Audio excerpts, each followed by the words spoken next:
इस वीडियो में हम लोग क्लास 8 इतिहास अतीत से वर्तमान किताब का चैप्टर 1 पढ़ने वाले हैं, जिसका नाम है कब, कहाँ और कैसे। तो इस वीडियो में हम लोग इस चैप्टर का पूरा प्रश्न उत्तर हल करेंगे। तो चलिए बिना समय गवाए वीडियो को स्टार्ट करते हैं। सबसे पहले हम लोग पढ़ेंगे अभ्यास। पहला है रिक्त स्थानों को भरिए। क, पूंजीपतियों का मुख्य उद्देश्य था अधिक से अधिक डैश कमाना। तो क्या कमाना? मुनाफा कमाना। तो चलिए आपको बताते हैं पीडीएफ से। क था क्या? पूंजीपतियों का मुख्य उद्देश्य था अधिक से अधिक डैश कमाना, तो हो जाएगा मुनाफा कमाना।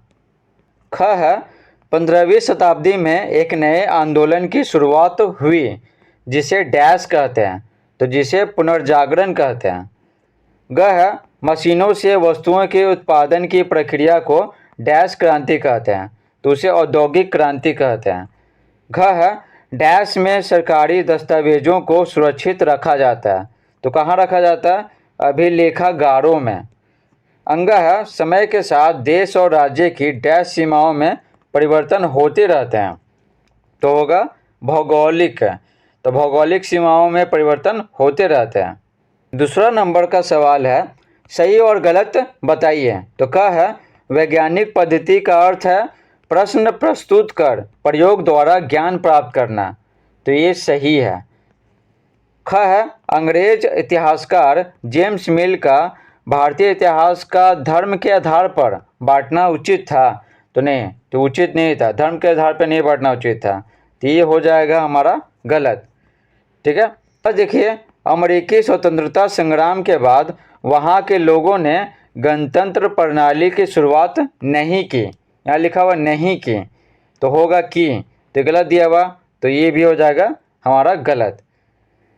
घ है ऐतिहासिक स्रोतों से एक आम आदमी के बारे में भी जानकारी मिलती है, तो ये हो जाएगा गलत, सिर्फ राजाओं के बारे में जानकारी मिलती है। अंग है आज़ादी के पहले हमारे देश की जो भौगोलिक सीमा थी आज़ादी के बाद भी वही रह गई, तो ये भी हो जाएगा हमारा गलत। आगे देखिए, आइए विचार करें। पहला सवाल है मध्यकाल और आधुनिक काल के ऐतिहासिक स्रोतों में आप क्या फ़र्क पाते हैं? उदाहरण सहित लिखिए।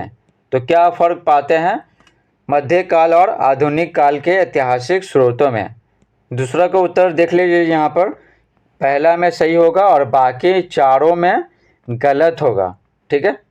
पहला प्रश्न देखिए, मध्यकाल और आधुनिक काल के ऐतिहासिक स्रोतों में आप क्या फ़र्क पाते हैं? उदाहरण सहित लिखिए। तो देखिए उत्तर लिखेंगे मध्यकाल के ऐतिहासिक स्रोत जैसे अभिलेख, ताम्रपत्रों, पांडुलिपियों की मदद से कुछ खास लोगों विशेषतः शासकों के बारे में कुछ ही जानकारियाँ मिलती हैं। ठीक है, शासकों के बारे में, आम लोगों के बारे में नहीं जानकारी मिलता है। पर आधुनिक काल में ऐतिहासिक स्रोतों की संख्या प्रेस के आने से अधिक व व्यापक जानकारी वाले और अधिक प्रामाणिक हो गए हैं। समझे? देखिए मध्यकाल में अभिलेख, ताम्रपत्र, पांडुलिपि कि ये सब लिखा जाता था, तो शासक जो राजा होते थे तो अपने दरबार में रखते थे लेखक को, कवियों को, तो उसी से लिखवाते थे ताम्रपत्र, पांडुलिपि, ये सब। ठीक है, तो उससे शासकों के बारे में ही जानकारी मिलता है। और ये सब क्या पांडुलिपि, ताम्रपत्र बहुत सारे नष्ट हो गए हैं, समझे, तो इसलिए शासकों के बारे में जानकारी प्राप्त होता है, वो भी बहुत ही कम। पर आधुनिक काल में क्या हो गया, प्रेस के आने से ढेर सारा किताब छपने लगा। ठीक है, ढेर सारा, तो ये ज़्यादा जानकारी मिलता है उन किताबों से और ज़्यादा प्रामाणिक है। दूसरा देखिए, जेम्स मिल ने भारतीय इतिहास को जिस प्रकार कालखंडों में बांटा उससे आप कहाँ तक सहमत हैं?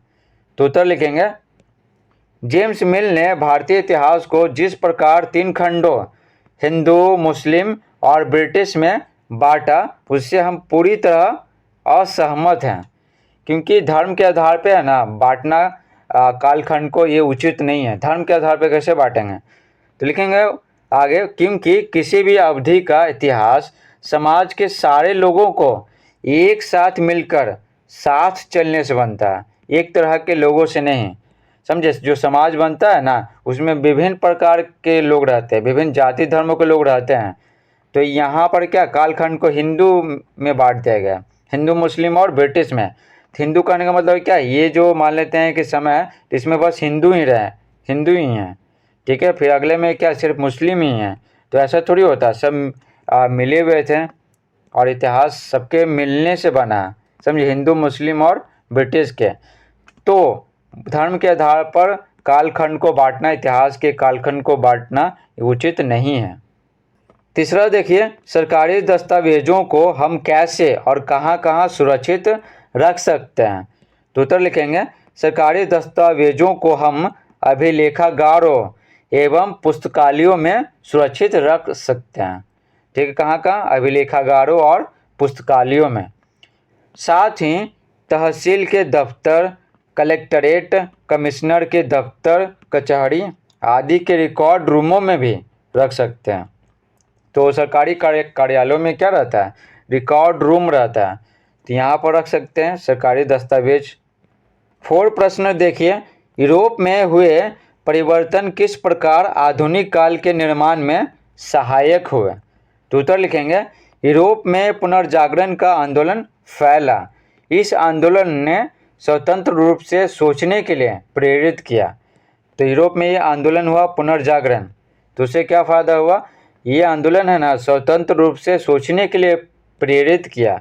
अमेरिकी एवं फ्रांसीसी क्रांति के बाद इन देशों में गणतंत्र प्रणाली की सरकार बने, जिसने कई देशों में गणतांत्रिक सरकारों की स्थापना के लिए प्रेरित किया। अमेरिकी और फ्रांसीसी क्रांति हुआ तो यहाँ पर क्या लोकतंत्र आ गया, गणतंत्र प्रणाली की सरकार बने। तो भारत भी सोचने लगा कि जब यहाँ पर क्रांति हो सकता है तो यहाँ पर अमेरिका में और फ्रांस में, तो भारत में क्यों नहीं हो सकता है। तो यहीं से प्रेरणा लिए, समझे, और पुनर्जागरण भी सहयोग किया।